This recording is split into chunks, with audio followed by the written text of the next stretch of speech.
perhatikan, iman kalau sudah masuk dalam hati seseorang, Bapak Ibu sekalian, dia akan membuat orang sombong jadi merendah, membuat orang yang bodoh jadi pintar, orang pelit jadi dermawan, orang yang lemah jadi kuat. Berubah semua itu. Kalau orang mengenal keimanan, maka bisa berubah semua.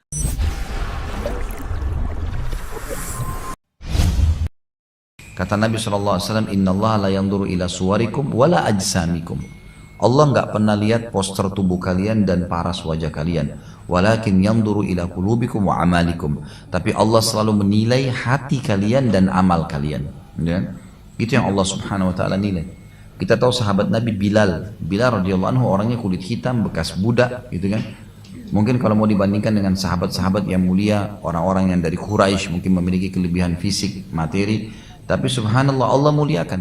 Kata Nabi SAW, wahai Bilal, apa yang kau lakukan sampai terompah sendalmu, suaranya sudah saya diperdengarkan oleh Allah di surga sementara kau masih hidup. Gitu ya. Maka Bilal menangis mendengarkan itu sambil mengatakan, ya Rasulullah, saya tidak melakukan apa-apa kecuali setiap kali habis wudhu saya sholat 2 rakaat. Keluarlah sholat sunnah wudhu pada saat itu kan. Tapi Allah muliakan. Di zaman Umar bin Khattab radhiyallahu anhu, beliau pernah mendengar Khalid bin Walid, panglima perangnya beliau, dan ini Khalid bin Walid dulu termasuk ya, orang yang terkenal di suku Quraisy, punya kedudukan, orang kaya, fisiknya sempurna, orangnya gagah. Kemudian dia panglima perang. Terdengar isu kalau Khalid bin Walid berkhianat dalam ghanimah. Ghanimah ini harta rampasan perang, gitu kan. Umar bin Khattab tahu Khalid nggak mungkin berkhianat. Tapi waktu tiba berita itu dia harus luruskan, dia harus pastikan, diklarifikasikan. Maka dia pun memanggil Bilal, yang dipanggil oleh Umar Bilal, gitu kan. Wahai Bilal, kesinilah. Datanglah Bilal. Kata Umar, wahai Bilal, pergilah ke medan perang, temui Khalid bin Walid dan pastikan apa dia berkhianat atau tidak. Tapi caranya adalah surat ini isinya pertanyaan saya dari Amir Mu'minin Umar bin Khattab kepada panglima perang Khalid bin Walid. Apakah benar kau berkhianat dalam ghanimah? Jawabannya cuma butuh iya atau tidak. Itu saja. Surat pendek, ringkas, bacain. Tapi kamu bacain kepada Khalid, sampaikan kepada dia pesan dari saya, kalau dia harus letakkan pipinya di tanah dan kamu meletakkan telapak kakimu di pipinya sambil kamu nanya. Gitu kan? Ini perbuatan yang berat ya, karena Bilal dulu bekas budak di Mekah, ini Khalid bin Walid seperti bekas tuannya, gitu kan? Bahkan sebagian riwayat menjelaskan Khalid bin Walid pernah dulu membeli Bilal, gitu kan? Pernah bekas budaknya di Mekah nih. Tapi Umar bin Khattab ingin menjelaskan Islam sudah datang, tidak ada lagi perbedaan, gitu. Kecuali dengan ketakwaan, iman seseorang, gitu. Dikirimlah Bilal ini pergi ke medan perang, dia masih segan bicara sama Khalid. Dia masuk ke kemah, dia mengatakan, wahai Khalid, ada sebuah pesan dari Amir Mu'minin. Dia ingin memastikan apa kau curang dalam ghanimah atau enggak, gitu. Tapi pesannya, kamu harus meletakkan pipi kamu di tanah dan saya letakkan telapak kaki saya di pipi kamu sambil saya bacain. Itu pesannya. Khalid bin Walid ini dulu bekas tuannya. Tapi perhatikan, iman kalau sudah masuk dalam hati seseorang, Bapak Ibu sekalian, dia akan membuat orang sombong jadi merendah, membuat orang yang bodoh jadi pintar, orang pelit jadi dermawan, orang yang lemah jadi kuat. Berubah semua itu. Kalau orang mengenal keimanan, maka bisa berubah semua.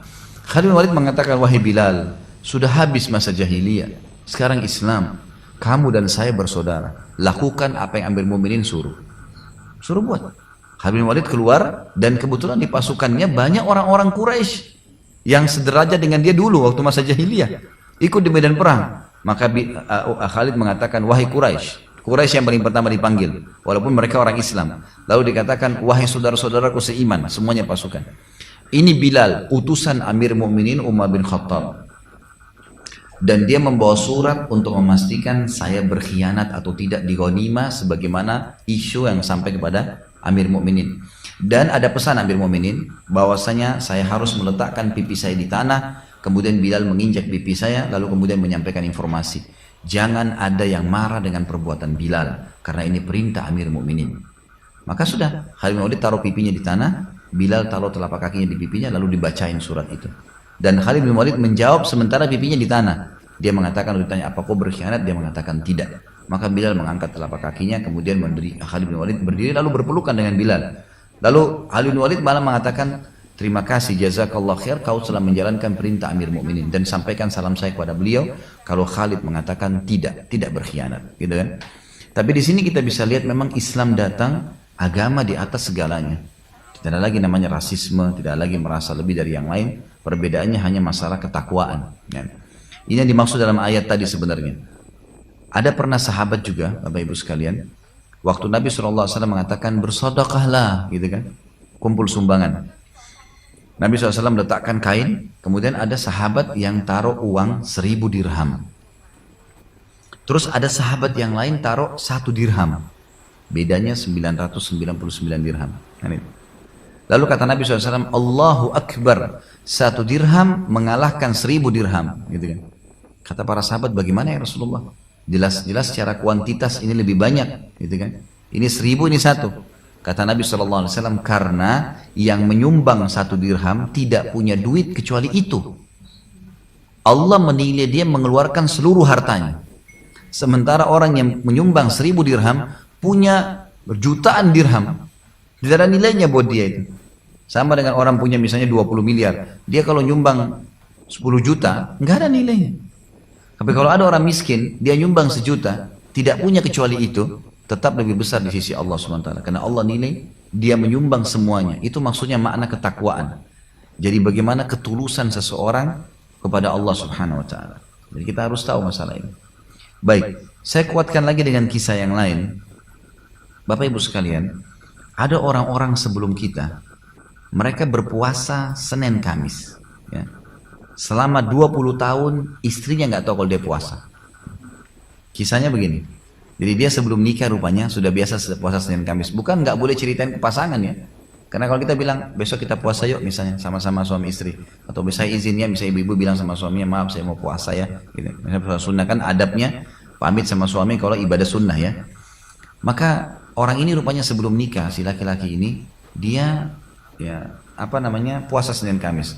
Setelah menikah dia nggak bilang sama istrinya saya biasa puasa ya, enggak. Istrinya masakin makanan. Kalau tiba hari Senin dan Kamis dia cuma bilang bungkusin buat saya. Kebetulan dia punya kios, dia dagang di tengah kota, gitu kan. Maka dia bilang bungkusin buat saya. Istrinya pikir buat makan siang dibungkus. Siang hari waktu makan siang ada fakir miskin lewat dikasih sama dia. Dia pulang ke rumahnya setelah sholat maghrib, setelah sholat isya, baru tutup toko dia pulang. 20 tahun dia puasa Senin Kamis, istrinya nggak tahu. Gitu. Saking maunya menjaga keikhlasan itu, dia nggak mau ditahu gitu. Ada di antara mereka bersedekah 25 tahun tidak ada yang tahu kalau dia yang bersedekah. Salah seorang dari tabi'in terkenal, jadi beliau ini setiap habis sholat malam, antara sholat tahajud dengan sholat subuh, maka yang dilakukan dia selalu mengumpulkan atau membungkus kurang lebih sekilo lah ya, sekilo gandum ya. Ditaruh 100 bungkus. Dia punya target di Madinah 100 kakak muslim yang miskin gitu kan. Dibungkuslah 1 kilo berarti 100 kilo. Ditaruh di karung kecil, karung besar dipikul. Dikumpul di karung besar dipikul di pundak kanannya. Dia naik kuda, ditaruh di rumah orang-orang miskin itu. Dia tidak ketuk ya, ini dari saya enggak, ditaruh ditinggalin. 25 tahun dikerjakan itu sama dia. Enggak ada yang tahu. Istrinya enggak tahu, anaknya enggak tahu, yang terima sumbangan juga tidak tahu. Gitu. Maka kapan ketahuannya? Pada saat setelah 25 tahun orang ini meninggal dunia. Waktu dia meninggal, ditemukan di jenazahnya, itu fisiknya sebelah kanan, punggung kanan itu ada warna hitam. Lalu orang-orang pada ditanya istrinya, ini apa ini di punggung sebelah kanan suamimu kayak ada sesuatu yang berbekas hitam. Baru istrinya bilang, saya tidak tahu, tapi kayaknya mungkin ini suami saya setiap malam nih keluar, antara tahajud dengan subuh, mau menuju ke masjid, dia sering bawa karung berat. Tapi saya tidak tahu apa gitu. Saya pun tidak tanya karena dia tidak menceritakan gitu kan. Maka ketahuan lebih jauh lagi karena ternyata setelah dia meninggal tidak ada lagi yang membagi-bagi 100 kilo gandum tadi. Terputus gitu. Bagaimana mereka menjaga keikhlasannya gitu. Tidak pernah menceritakan kepada orang. Yang penting antara dia dengan Allah Subhanahu Wa Taala. Ini yang diperlukan ya. Baik.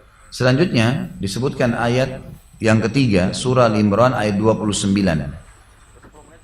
Al-Imran ayat 29.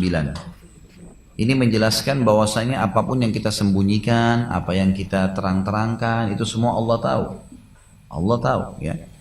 Allah berfirman, a'udzubillahi minasyaitonirrajim, "Qul in tukhfu ma fi sudurikum aw tubduhu ya'lamhu Allah, Katakanlah hai Muhammad kepada semua pengikutmu, jika kalian menyembunyikan apa yang ada dalam hati kalian atau kalian menampakkannya, Allah pasti mengetahuinya.